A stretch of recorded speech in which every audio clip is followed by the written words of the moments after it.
Each year, Microsoft Research hosts hundreds of influential speakers from around the world, including leading scientists, renowned experts in technology, book authors, and leading academics, and makes videos of these lectures freely available.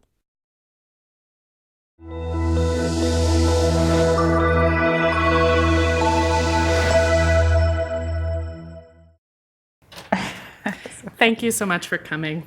My name is Amy Draves, and I'm pleased to welcome Amy Wilkinson to the Microsoft Research Visiting Speaker Series.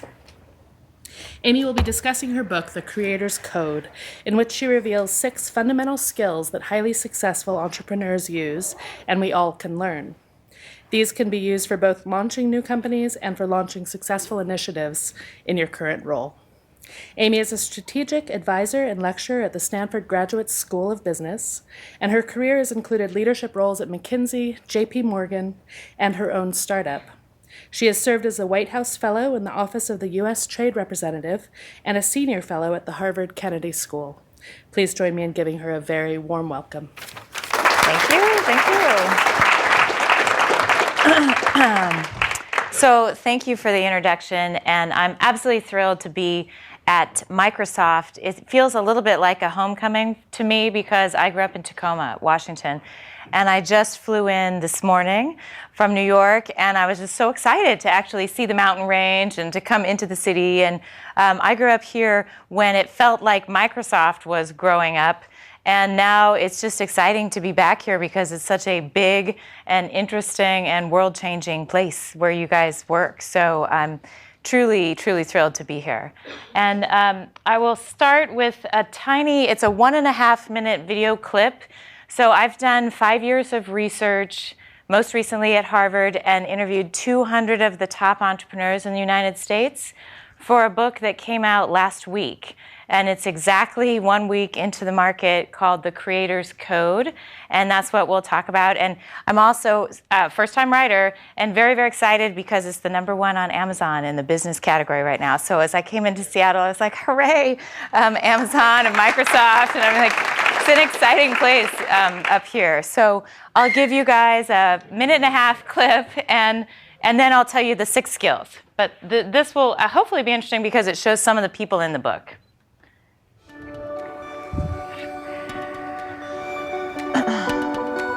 When you feel you're changing people's lives, you're saving people's lives, I think that's just incredibly highly motivating. I made the same shirt for 5 years. Right. Over and over and over again, making it right. Entrepreneurs are an interesting beast.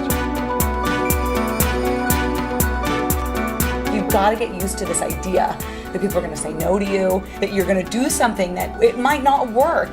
You don't worry about failure. I worry a lot about failure. Oh, you do? Yeah, absolutely. And I feel fear quite strongly. It's not about the money. It's really about creating something special and getting people excited and making a difference. I remember like the lights going on and thinking, wow, this is what I should be doing. There was something that lived inside of us. There was a spirit that we couldn't shake. Mm-hmm. Right? There was all this logic that was around us telling us to stop, but there was something inside us that we couldn't ignore. He gave me this great piece of advice because I had spent so many hours fiddling with this. And he said, Robin, start. And then once you start, he said, you can change it. So we started. That is the #1 message that I want people when they see or hear the Under Armour story. I want them to look at it and go, you mean that football player from Maryland could do this? Oh, geez, I mean, I must be able to do this too. Like, good, then go do it.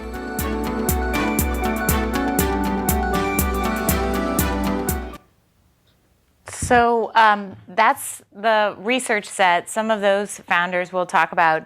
I'm not exactly sure what this is. Okay, good. So it's 5 years of research, 200 interviews. The criteria set for figuring out who some of the leading entrepreneurs were in the United States right now is you had to found a company and scale it over 100 million in revenue. With 5 years of history and not more than 10 years of a ramp. So these are younger entrepreneurs than the Microsoft story, and they are currently a number of them leading in their industries. It's also across industries. So the JetBlue founder was here, the Airbnb founder, Under Armour, a lot of the Silicon Valley tech companies. But I was very specific to look across and then identify what came back as 6 skills that anyone can use. So the other big part about this as we go through it is the creator's code. The word creator is very intentionally used. You don't have to be an entrepreneur. You don't have to be a founder of a company. You can create an idea here inside of a very, very large company. Like the idea is the 6 skills very much so apply inside of a place like Microsoft or also in the nonprofit world. So we can take these ideas and create and scale concepts, not just by being the founder of a business over 100 million in revenue, but that's a data set for trying to figure out who we would like to emulate and who has actually figured this out in the last 10 years, 5 to 10 years in a pretty substantial way. And I'll say a little bit about how I got into doing this. So I had the great privilege of working in the White House. I was a White House fellow, and I did 4 years of international trade and economics. And so while I was doing that, at one point, I was invited to a birthday party, in fact, in New York City. I went into New York, and it was in this sort of dark basement place, kind of strange birthday party. And I looked around, and the founders of Google were there, and eBay, and Gilt Group, and a number of startups that were so fascinating, and they were changing the world like in lightning speed. And I was in the White House. These people were just doing things. No red tape, no big bureaucracy. They were truly standing up concepts that were changing the way that we were living. And I'm trained as a sociologist. I have a master's in sociology. I'm also trained as an MBA. So I'm fascinated by people, and especially the people behind business. And so I thought to myself, if I could just study what these really fabulous entrepreneurial creators were doing and then distill it, that other people would also be able to go and do that too. And so that was the genesis of the project.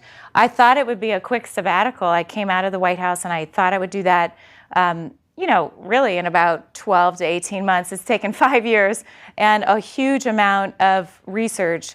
Not only in the marketplace as first interviews, but also I've looked across academic disciplines. So cognitive psychology or behavioral economics or creativity research. As a field, the entrepreneurial research is a pretty young field. So that's the basis behind what is now the Creator's Code. So this is the story, and this is the story of Kevin Plank. You saw him in the short clip, but he is the football player right here. He's a walk-on to the University of Maryland. He's 5'10" when he walks on and 260 pounds. He's not a great athlete. He's not a great football player. He's in Division I. He basically was the slowest player. He's known as Maryland's sweatiest player. And he, at one point in time, weighed his cotton T-shirt that was under his uniform, and it weighed 3 pounds.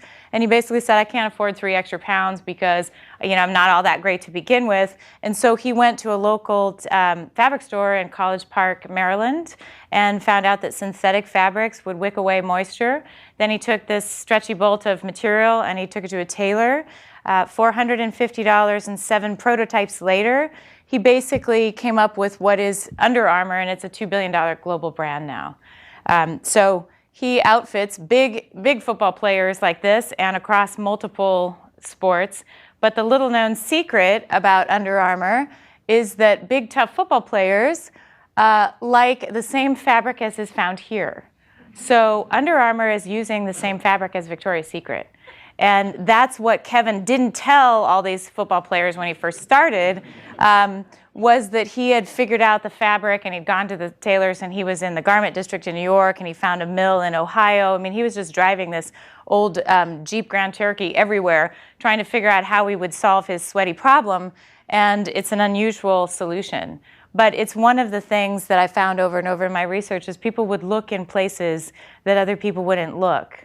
And that they would basically take solutions that other people might not have thought of. So the power of 6, this, out of all of the research, basically, it's a grounded theory method. It's a very nerdy sociology methodology. But what it comes up with is 6 essential skills. And they work in concert. So we'll talk about each one of them. But the kind of big takeaway here is that we might naturally be really good at 2 or 3 of these skills, but people who are creating and scaling ideas, they're really doing all 6. So it's when these are combined that the magic happens. It's when we learn and practice and hone all of them that we can really scale our ideas. So the first is what I'm calling find the gap. And it is very much being a detective. It's how do you see a gap, or how do you spot something that other people don't see. The research informs 3 ways that these creators are doing that. One is as Howard Schultz, so there's another great Starbucks company. Hooray for Seattle, I'm just so amazing. So he didn't actually invent the coffee concept, right? He saw it in Italy. So he brought it home. And that is what I'm calling a Sunbird way of discovery. And there's quite a lot of research around reasoning by analogy. So can you see something in one place, and then can you pick it up and fly it over and apply it in another place? And so the Sunbird is actually the Australian word for a hummingbird.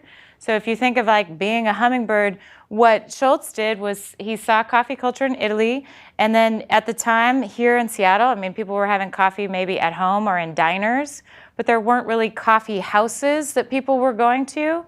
And he brought it back, but first it didn't work as well as it does today. He had bow tie clad waiters. He was having opera music in the background. It was a stand-up bar. It looked very Italian, like he had actually seen and loved. And so one of these concepts is that you see something, but you transport it with a twist. And so you apply it in a place with some kind of a little modification to it. And Starbucks obviously is done very, very well. Another way of seeing is what I'm calling an architect. This is Elon Musk, and he's extraordinary. He's trained as a physicist, and I think he's very much Albert Einstein as a physicist meets Steve Jobs. He loves design, and so he's the co-founder, he's the founder of SpaceX, co-founder of Tesla Motors. He's the co-CEO of both companies right now at this time. And SpaceX, as an architect, what architects do is look for, just as an architect would, an open space, right, a green field, and then they build concepts from the ground up. So trained as a physicist, Elon is a great example of reasoning by first principles. So he'll talk about going right back to the very fundamental ideas and then building them a completely different way. And the SpaceX company is now resupplying the International Space Station at 1/10 the price that NASA did. And he's building a reusable rocket. So I don't know if you've all seen in the headlines the last couple of weeks, but it's an extraordinary way of reasoning that we weren't doing before. I mean, no government was thinking that we would build a reusable rocket. We would, have it launch and then have it land on a sheet of flame, or in the ocean. Now they're building platforms, right, to try to have these things land. But Elon thinks about it, and he basically says, no, that's how rockets should work. I mean, I have him on a transcript saying that's how it should work. Nobody has just thought about it working like that yet. And if you think that every time we would fly between Seattle and London or New York, we would throw away the jet, it would be pretty expensive to be flying around. That's basically what we do with space travel. And we are throwing away rockets. We're not recycling or reusing them. So it's a way of seeing the world, and to think that you have to build a rocket is not right. So the Spanx founder is also an architect. This is a very everyday problem that she sees. She cuts the feet out of her nylons, and she's the youngest self-made female billionaire in 2012. Who here knows what Spanx is? Okay, so we have a few men. So what men in the room need to know is that Manx is coming. Do you guys know what Manx is? It's like the compression shirt for the stomach. So basically, Sarah Blakely is also what I'm considering to be an architect, because she sees an unaddressed need, which her story is extraordinary. She was in Atlanta. She was a door-to-door fax machine saleswoman for 7 years. And so she was trying to wear nylons under her white pants to look more professional as she was going door to door to sell these fax machines. And then when she cut the feet out of them because she wanted to wear open-toed shoes, she went to a local retailer and said, you know, is there some kind of undergarment that I can wear that will make my white pants look better? And she kept getting no, this doesn't seem to exist. So she went and built it, and because she was a door-to-door sales lady, she also went door-to-door in all the manufacturing mills in the Southeast until she finally got someone to make a prototype for this product. So that's another way to think about being an architect. And then the third way of seeing is as an integrator. And this is Steve Ells at Chipotle. He's a classically trained chef and at the New York Culinary Academy, but he was working in San Francisco at Star's restaurant and loving burritos. He just loves burritos, hanging out in the Mission District, and starting to think about ways that you could make fast food, not just hamburgers that would be frozen and reheated, but they could actually be something that you would cook in front of you. And this became cooking for the line is what Chipotle's model is. And so you actually see people cooking ingredients, it's fresher ingredients, but he comes up with fast casual. So it's an integration of two different concepts. And if you think about it, like, you know, the luxury SUV, that we used to have luxury vehicles or all-terrain vehicles. You put that together, you have a whole new category. Or shabby chic in the design world. You know, you have something that looks informal, but it's a nice design. So it's another way of trying to see things by looking at what you could put together, how you would go to an intersection of ideas and create something new. Skill 2 is what I'm calling Drive for Daylight. And I actually enrolled in NASCAR driving school for 2 weeks. The analogy is that race car drivers that are managing speed always look for the light on the horizon. So they're not looking at the lines on the pavement, and they're not looking at the competitors right next to them because they're moving too fast. And so this is what entrepreneurial creators are also doing. And this is Elizabeth Holmes. Has anyone heard of Theranos and Elizabeth Holmes? Okay, good, a few hands. I truly think that she is the next Steve Jobs. And she wears a black turtleneck every day. I mean, I think she's also trying to portray this image in that she's going to revolutionize the healthcare industry. And she has spent 10 years driving for daylight or looking to go thinking, I mean, looking only ahead. She dropped out of Stanford University as an undergraduate at age 19. She's just turned 30. She's been in stealth mode in Palo Alto for 10 years. What she's doing here is holding a little tiny nanotainer. It's got a couple drops of blood in it. With 2 or 3 drops of blood, she can turn around 200 or 300 tests in a couple hours and wirelessly deliver results. And she's just now signed a very large contract with Walgreens. So this will roll across our Walgreens pharmaceutical outlets to being really a very widespread technology. And her idea is if you have a few pinpricks of blood and you look at data analytics from your bloodstream, that you could detect disease. So we would detect and eventually prevent disease.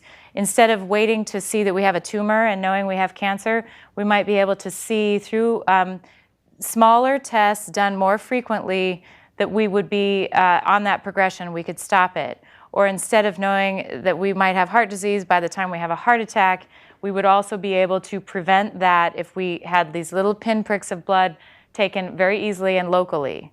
But in order to build this, she's been thinking about it and working and building a team for 10 years. And she operates from the former Facebook headquarters in Palo Alto. So it should be coming on the screen, I think, pretty quickly here. She was the cover of Fortune magazine about a month ago. The to-go thinking point is one that I find really interesting. There's research out of the University of Chicago that shows that when you're committed to a goal of any kind, that if you think about what's left to go, that you're a lot more likely to achieve it. So you throw energy, focus, your brain, the cognitive capability is actually focused on getting that done. And so the research has shown if you're running a marathon and you're 20 miles in and you just think to yourself, my feet hurt, my legs hurt, that's thinking about what's not left to go. If you actually just think of the miles left to go, you're a lot more likely to complete. Same thing with students as they get through an academic quarter or semester. If you think, oh, I've only completed 40% and I have 60% to go, you're less likely to complete that course. So there's a lot of research that shows that focusing on what's left will actually help you accomplish it. Another thing with driving for daylight is scanning the edges. So this is the Airbnb concept. And have people here used Airbnb? Okay, a few, not that many. Wow, I'm sort of surprised. So this is very much an idea that came from the fringe into the mainstream. And the story is of Joe Gibbia. He was in the short clip. And Brian Chesky. They were designers, Rhode Island School of Design designers, living in San Francisco, and their rent went up 25%. And they couldn't pay their rent. And so they didn't really know what they were going to do, but there was a big design conference at that time in San Francisco coming in that week. And they noticed that the hotels were sold out. And so they put up a little notice online that said, hey, we have some air mattresses, and if designers want to come and stay on our air mattresses, we'll charge you a little something, but we have space. And that was the genesis of Airbnb. Absolutely no venture capitalists wanted to fund this. It was not an idea that made any sense, like renting out your couch or your mattress or having a stranger sleep in your house seemed like a really, really strange idea. And they tried to launch it a couple times. They tried to launch it South by Southwest. It didn't work, like 3 people used it. They tried to launch around the 2008 presidential conventions. And the way they raised capital is actually, it's kind of humorous because they couldn't get anyone to give them money. They'd maxed out credit cards. And they basically, because they were designers, designed cereal boxes that were called Obama O's, Hope in Every Bowl, and Captain McCain, like a maverick in every bite. And then they went and put cereal in it, and they sold that, and they raised $25,000, and that's basically what kept this company afloat. And now it's a $10 billion valuation on a startup. I mean, it's amazing what they've done. But it was a fringe idea, so that's one of the things. You have to constantly be scanning the edges for what might be coming next. The third skill is what I'm calling fly the OODA Loop, and it stands for observe, orient, decide, and act. Are there any former military people in the room? Okay, have you heard of the OODA Loop? So it's an Air Force, it originally came from an Air Force pilot named John Boyd, and the legend is that John Boyd could shoot down any other fighter pilot in 40 seconds or less. And so across the Air Force, it really became known as the OODA Loop. This is his secret. The way that you can defeat a competitor in real time in a fight is to observe, orient, decide, and act faster. And if you can do that, you change the landscape. You actually, in a dogfight, in a fighter jet, in a cockpit, you change what's happening, and the other opponent is reacting to something that is now outdated. So in the workplace, in the business workplace, it's the exact same thing. And I think as the landscape accelerates, this becomes more and more important. So what do you observe? Like, what do you do? One thing that fighter pilots or entrepreneurs are looking for is a glitch, right? What doesn't make sense? What do you actually pick up on? And there's academic research here about tacit awareness. Like, you might think that something was odd, you might see something out of the corner of your eye, and most of us just rationalize it away, and we don't think about it. We just sort of think, okay, that was weird, that was an anomaly. People who are creating and scaling ideas, they jump on it. They like go for the glitch. They absolutely observe it, and they do something about it. And one of the things is, how do you orient to it? You ask a ton of questions, and you have certain metrics. So Peter Thiel, who is the PayPal co-founder and then Palantir, he's the first money behind Facebook. He will say to orient, as an investor at least, he'll look for technologies that are 10 times better in a very, very narrow market. Like, that's counterintuitive because a lot of people are trying to go for these huge markets, and they're trying to pitch out like these ideas that would just change the world in huge ways. But instead, what Peter Thiel orients to is like a very narrow, deep marketplace that will have a 10 times better technology. So it's important to think about how to orient as well. And then the decide and the act pieces are just fast. So this is not the Hamlet, to be or not to be. Nobody sits around and wonders what to do. They just make decisions and keep making more and more decisions. And then once you act, it changes the landscape. So the faster you do this, the more effectively you combat any kind of a competitor in the landscape. So this is Peter Thiel and Elon Musk. This is PayPal early on. PayPal was started, it's two companies merging. So it was Peter and Max Levchin that started, and then they merged with X.com, which was Elon's company. And the reason why PayPal is a great example here is that they had that started for 18 months, not a long period of time. They moved it through 6 models. So they first thought, it was in 1999, they first thought that they would they would have an encrypted technology for money, they would have a virtual wallet.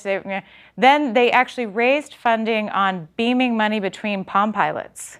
Like, who here had a Palm? Okay, so some people had a Palm. Palm is not really around, but PayPal is still around, right? They observed at one point that people were using the support site for trying to email money or whatever, and they weren't actually doing this beam between devices. And that seemed very, very strange to them. They thought that seemed wrong. But then they very quickly oriented to it and jumped on it. They were like, okay, even though we raised money for that, we're going to try to do something with a website.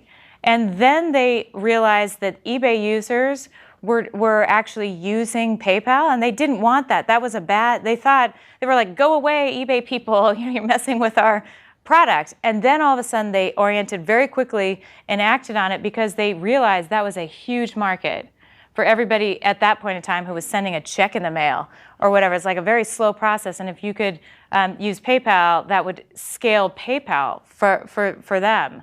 And they then were embedding their logos inside of eBay. There was all this kind of war going on with eBay, and eBay was slow. So this is the competitor that didn't react as quickly. They bought BillPoint, another technology. Then they studied the market for 12 months. And so while they were studying the market, these guys were like really, really quickly orienting to things and changing things up. They also had chargebacks. Does anyone in here work with credit cards or know what a chargeback is? Yeah, so Max Levchin, who's the technology kind of wizard and founder on this, he saw a chargeback and he jumped right on it. Again, like there was no waiting around to try to wonder what that would be. And a lot of the competitors got buried by money laundering and fraud. And Max built a technology, he's from the Ukraine, and he built a technology that he called Igor because the Russians were hacking into the site and just like pilfering all the money out of it.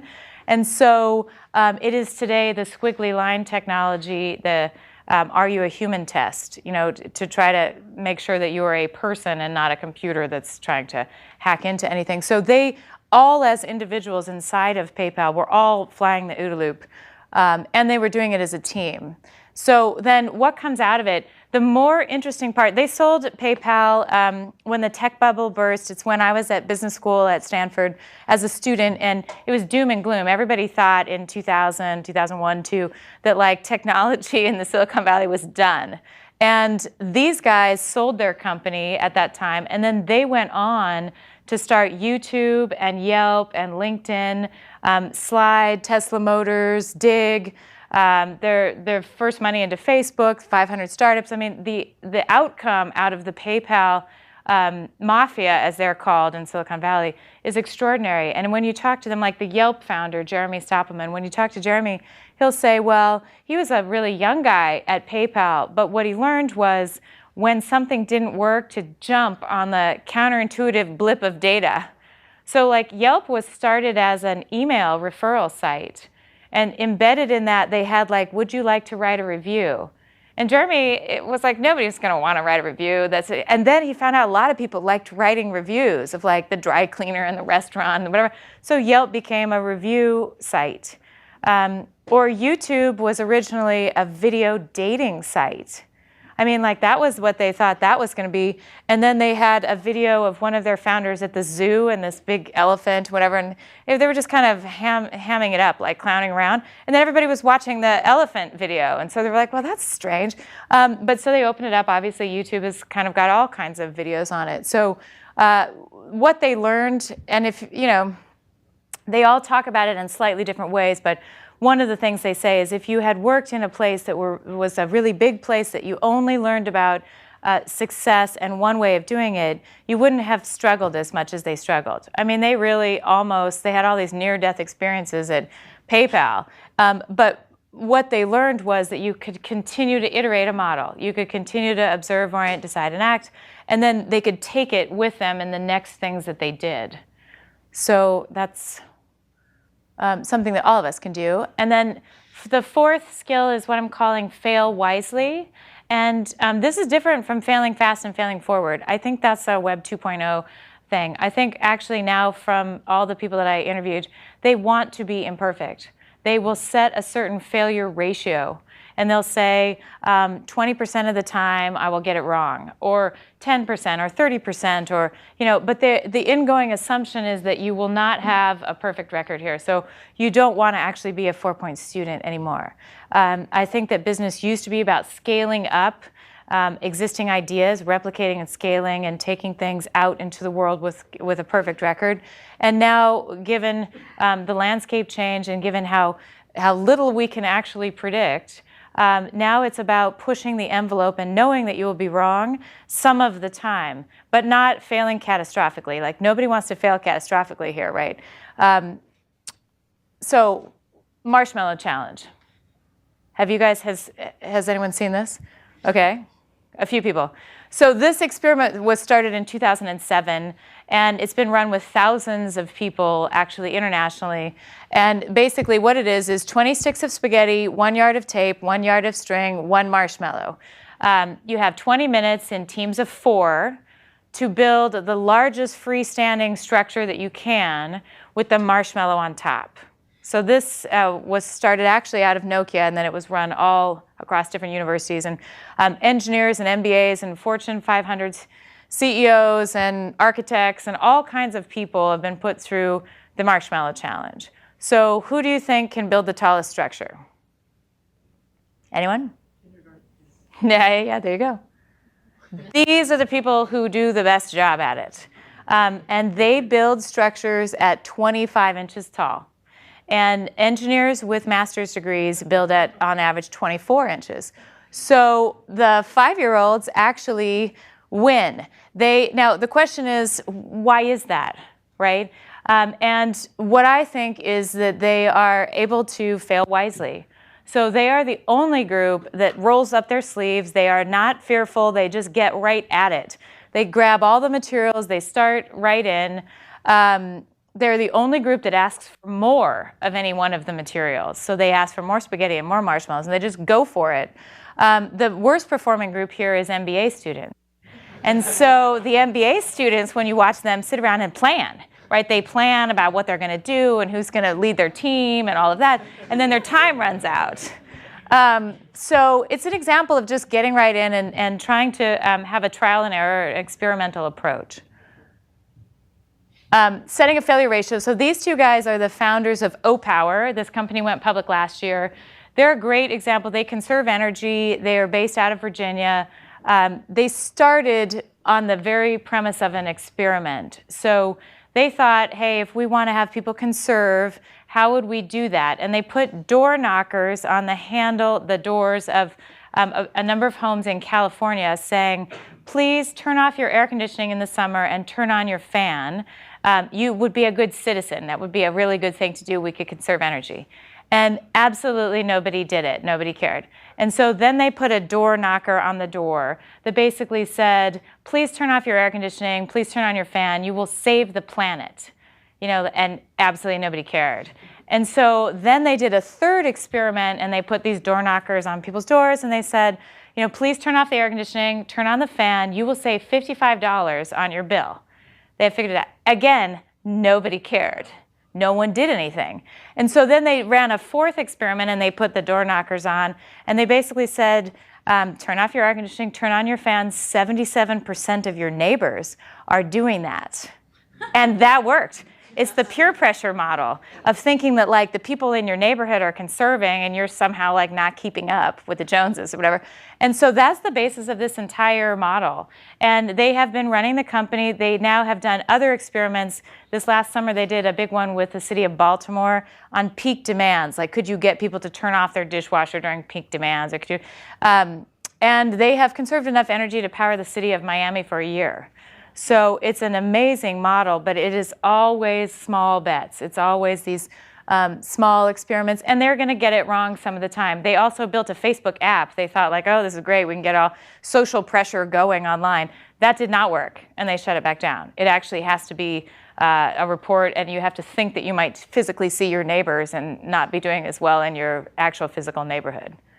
But they're an example of running now a pretty large company on this. So is the Stella and Dot founder. So this is Jess Herron, and she was a co-founder of WeddingChannel.com. Now she is the founder of Stella and Dot. It's a home-based jewelry business. It's like Mary Kay meets eBay, right? And it's scaled up to be about a $300 million in revenue business. And she basically, with all of these products, those are her two little girls. She was an undergrad and an MBA with me. You know, every single product that she's putting out with other women stylists, they sell from home, they do a trunk show kind of model. They have love it or lose it. And so they're always testing all of these little things. And a certain percentage of her products just don't ever make it into the market, or they don't, you know, they don't make very much success, but she's constantly experimenting and constantly getting it wrong. So if you talk to her, it's just as much about what she will learn and learn through. So the fifth skill is what I'm calling network minds. And the idea here is all about cognitive diversity. So we talk about what we look like on the outside, right? Gender, race, socioeconomic differences. My research basically informs the fact that it doesn't matter that much. What matters is what your mind looks like on the inside. And then how will you bring your brain power to solve a problem? And what will you do to get other brains to come and help you solve your problem? So how can you network minds? This is an MRI machine. Who's had an MRI? Okay, what is it like? Who can tell me what it's like to have an MRI? What? Don't like it. Claustrophobic. Loud. It's great when you have headphones with music on. Okay. Okay, so it's loud, it's claustrophobic. It can be claustrophobic. Okay, so Doug Dietz is the designer of this for GE. He's interviewed in the research as well. He's a creator inside of a very large company. And he was so proud of this technology and was in a hospital observing it when a 7-year-old little girl came to have an MRI scan. And as she came down the hallway with her parents holding her hands, everything was fine until she saw this machine, and then she completely melted down and, you know, became hysterical and was crying and scared and everything else. And it was a bad experience for her and her parents and the lab techs, and it just didn't work. And Doug Dietz then really felt like he had failed because it's a beautiful piece of technology, but it really wasn't working at all that day for that child. And so he went away, and basically the data shows that 80% of children have to be sedated to take an MRI because they can't stay still enough. It's scary, it's loud. They don't totally understand why they're there and what's going on. And so what Doug did was go away and network minds. He tried to figure out like who he could get to talk to him about how they would redesign this. And so he went and got a bunch of people from the Children's Museum. He got a bunch of people from daycare centers. He had a bunch of kids come in. He had parents come in. And they all had these big sort of brainstorming sessions around how would you make this technology better for a kid. And a lot of the kids started talking about going to camp or dressing up like their older sister, or, you know, the people who designed Children's Museums displays started talking about how to make it interactive and everything else. And basically what they came up with is this. So this is now an MRI. It's called the Adventure Series for kids. There are 7 different themes. It's the exact same technology, but when kids come to the hospital, now they get like a backpack. They talk to a camp counselor, not a nurse. There's music playing, and music was mentioned. They get to, this is a nautical theme, but there's safari, there's like a space theme. There's all these different things. And the sedation rate, the amazing part, is basically down to 0. And so by networking minds and getting all of these kind of non-traditional players involved in figuring out how to make things better, that's the result. This is David Kelly, who is the founder of IDEO and the Stanford D School. And Stanford, so I'm going back to teach at Stanford Business School this spring. And it's not really publicly known, but Stanford's putting a large portion of the endowment now behind the D School, which is the design school, and it pulls from 7 of the different graduate programs to try to get people, basically networking minds, to solve problems in new ways. And there are no degrees awarded, but it is just an unbelievably oversubscribed part of the university for taking everybody in. The latest, when I was on campus, the latest thing they were trying to solve is the TSA security thing. Like, everybody hates TSA security, and it's a hassle for absolutely everybody. It's a hassle for the workers, it's a hassle for the travelers. You know, it's obviously very important because we want to have a secure situation going on, but they are looking at complex problems and putting, you know, an anthropologist with a neuroscientist, with an educator, with an MBA, and trying to figure out, like, how would we get problems solved in different ways. And then the last skill is what I'm calling gift small goods. And the idea here is that the small good would be a small favor or a small kindness.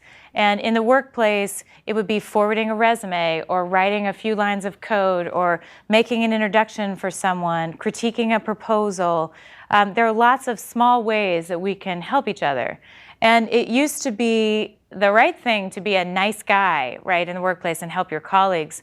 Now, in fact, with the transparent economy and as quickly as word travels, it's a lot more productive. So that's the counterintuitive finding here, is that nice guys or nice women who help each other out, what that does is that sources, your reputation is amplified and proliferated. We know how you behave now. And people then want to bring you information and bring you opportunities and open doors for you, and it makes you a lot more productive professional.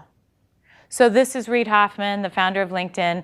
LinkedIn is founded on this very premise. So the idea is if we are all transparently connected to each other and we know who's worked with whom. In the past, just a boss might be able to get information on an employee, but now, like, employees or anybody can get information about anybody else. And so it actually drives better behavior in the workplace. And Reid will say, no one's going to throw themselves in front of a train for you. It's not like people are going to do these huge, big favors. But if you have a whole lot of small favors, and if you have, you know, the exchange of small goods, that is a much better workplace, and it's actually much better for your own reputation and getting things done for yourself. And then we're back to bringing them all together. So it's really when all these things are combined that, you know, people are able to take an idea and take it to scale.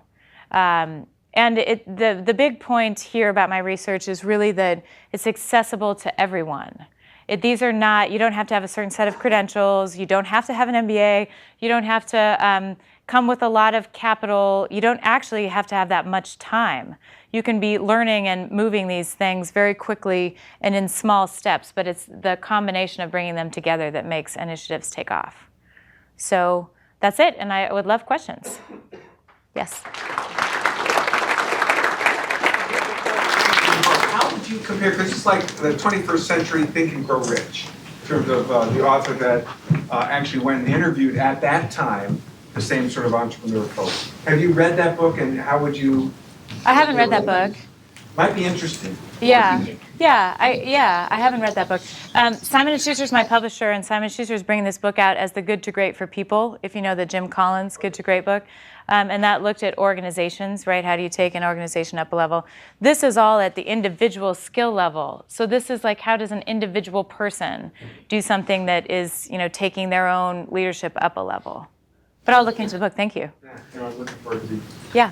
So do you start with 20, 30 different skills and whittle it down to 6? Is that the process?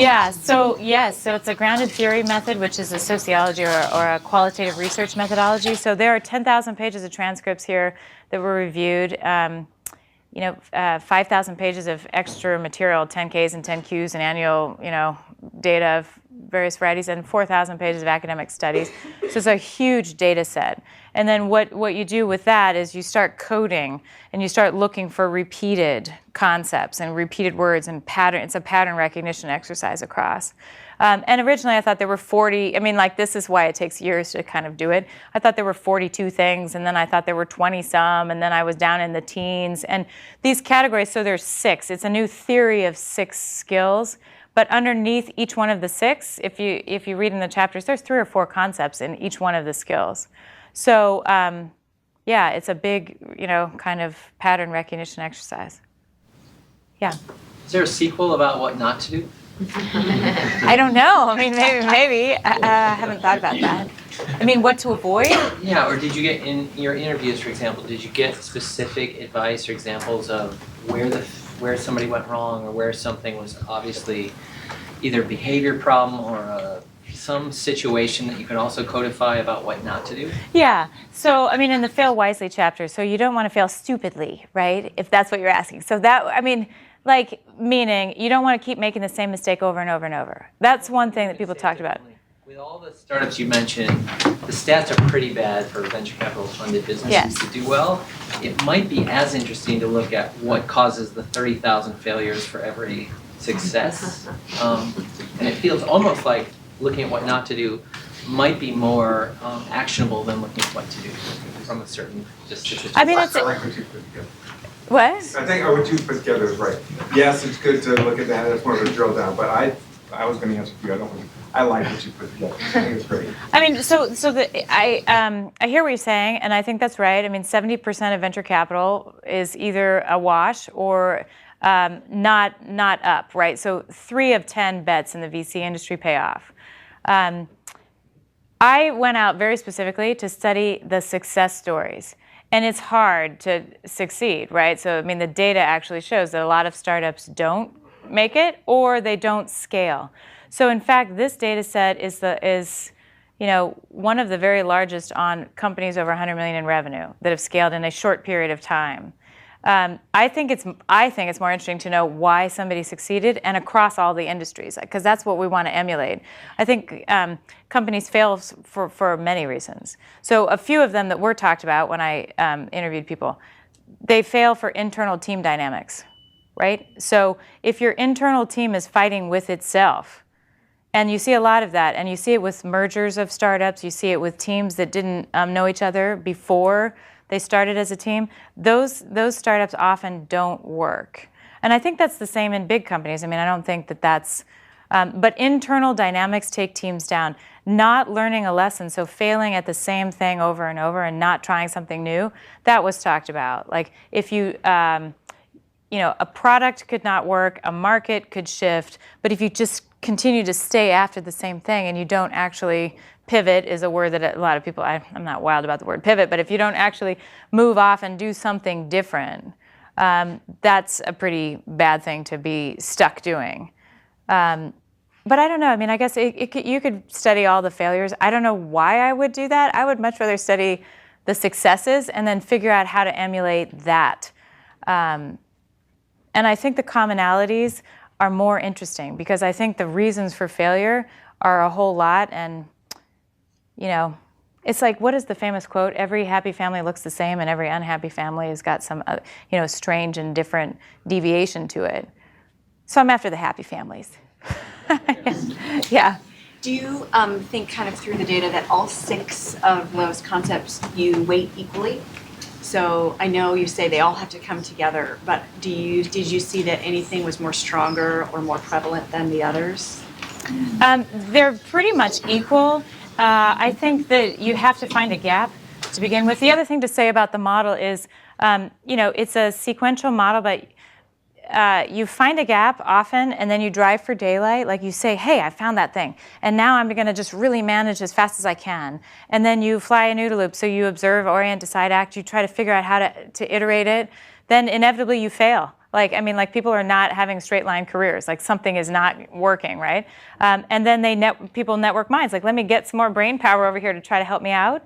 And then gifting small goods is something that just happens but I want to say specifically that it's not a line. This is not a checklist. And I don't want people to go away thinking, oh, I have a checklist of 6 things to do. Because these things work in concert. So you could fail, and out of failing, you could see an opportunity, right? So you could fail wisely and then spot a gap, right? Or you could be driving for daylight and then be able to find something and be very generous and gifting, a small good to somebody else. I mean, so these things are happening sort of in concert. I do think people have to find a gap. You have to spot an opportunity or you're not in the game to begin with, right? And I also think that people are failing all the time. Like every single person that I interviewed for this book talked about things that hadn't gone right. So I think those two, if what was talked about most, those two were probably talked about most. Yeah. I had a couple of online questions. One being, he was talking about small groups and how at Microsoft we work a lot. Small groups work with each other, but you sort of addressed that a little bit. But he thought, how do you drive this thinking beyond the person and the target being your immediate work group? Like how do you bring that entrepreneurial spirit to a team, I suppose? Yeah, so it's a really good question because the research is all on the individual level, but we're all working with each other all the time, right? So the PayPal guys are a great example. They and the fly the OODA Loop, like the wingman idea is you are flying with other people. You are working with other people in your team. And those dynamics, that chapter talks a little bit more about the obligation to dissent. I used to work at McKinsey. That's actually one of the rules. You must dissent. If you disagree, you actually have an obligation to speak up. That's very much how the PayPal guys, they have fierce discussions. They disagree a lot with each other, but there's a lot of respect for the intellectual capacity of each one of them. There's a lot of respect, but there's not, consensus is actually seen as a bad thing a lot of the time because it means that somebody's not thinking or somebody's not coming up with a different angle on how you would crack a problem. And so I think, this is an individual skill set, but I think it also takes into consideration that the other people around you would be also like-minded or kindred spirits in trying to be innovative and trying to be entrepreneurial, and then respecting that there will be differences of opinion. There's not going to be a real easy and fluid situation. It's just not how the world works. Yeah. For those successful creators that you interviewed, to what extent were they aware that they were practicing these skills? Were they deliberately developing these skills, or was it just kind of in their nature? So they are fascinated by the research now because I went out and asked pretty open-ended questions. This is how you do it. So you have a semi-structured interview schedule. So you ask many of the same questions, but then depending on the answers, you let people talk about how their company worked or how their individual situation worked. So they are not, I'm not going to them and they are not saying to me, I have 6 skills, right? Out of the research come the 6 skills. So I would say they are pretty fascinated now to know what the other people are also doing. So they're calling me saying, wow, I didn't realize that I was like Elon Musk and I'm in Atlanta making, Spanx. That's cool. I think they're all exhibiting these 6 skills, but they weren't necessarily going out to do that. They were living their own lives. That's one of the reasons to do the book, to be honest. I feel like it's the shortcut. Like I did the homework and I can hand somebody like, hey, these 6 things will actually really help you. And it's not a sure thing. I mean, there's no sure thing on the fact that people will actually scale something that will really work. But the odds are a lot better if you do these 6 skills. Just because the recognition off of all these other successful people is that they have done these 6 skills. But they weren't, they're kind of also quite interested in what the results are. Because most entrepreneurs, most business people are operating, we're all recreating the wheel. We're all trying to learn our own thing. And so getting a research-based piece of information that says these 6 things actually help, I think is, hopefully it matters. I mean, that would be the reason I would go and try to do it, right? Yeah. I have 2 questions. One of them will be quick. The first question is, in your book, do you actually have the transcripts of the 200 interviews? And the second question is, the 6 skills, can you tell us a little bit about maybe 1 or 2 skills that didn't quite make the cut, but that you saw kind of are widespread among the entrepreneurs you talked to? So the 200 interview transcripts are not in the book. They're probably going to come out in various forms in articles and case studies and other things like that. But the book is designed, and this is very intentional, the book is designed to take all of that nerdy research and try to make it a fast and fun read. So the book is written narrative. It's written so I hope people can read it in 3 or 4 hours. And it's one of these things where I think, oh, I spent 5 years of my life and like someone's going to read that on an airplane. Like, okay, but it's designed like that because I think that's how people learn. I think we learn through stories, and if you don't make it a story-based narrative concept, people don't grab it. So the transcripts, yeah, I mean, they will. I'm happy to send some to you if you want them, but this is the distilled version that's a lot friendlier and hopefully faster. So that's that. And then on the second question about what didn't make the cut, you know, I think there's a concept that I think quite a lot about that's not really in the book, which is about how uncomfortable all these people are, that they actually get comfortable with being uncomfortable. And I find that interesting, and it's kind of baked in there, but not entirely. And that is that there's no striving for the corner office. There's no like, oh, I made it, you know. And a lot of these people have been very, very successful, right? I mean, financially successful. And so there's a lot of hero worship around entrepreneurs. But if you actually talk to them, they'll say, oh, gosh, you know, I don't know if the next thing's going to work. I don't know if this rocket's going to land on the, you know, there's all these waves in the ocean. I was just with Elon last week, and he's like, we're going to try this launch again in April, and then we're going to try it again in June. And, you know, a lot of people look at him and think, he's just really made it. And if you really talk to him, he thinks like, we're going to just keep trying, and I hope I live long enough to get this, you know, actually, you know, he thinks he's going to take life to Mars. I mean, that's like a crazy ambition, right? But I think that nobody is comfortable, and that's something I think we used to think that we would just have a job that would be a 30-year job, or we would have a corner office, or we would have made it at some point in time. And the creators in this book are just always, the curiosity level never goes away. So they're always curiously exploring the next thing. And sometimes it's going to work, and sometimes it's not going to work. And I think that might not have come out as much as I would like it to. So you can carry the message in the world for me. Okay, yeah.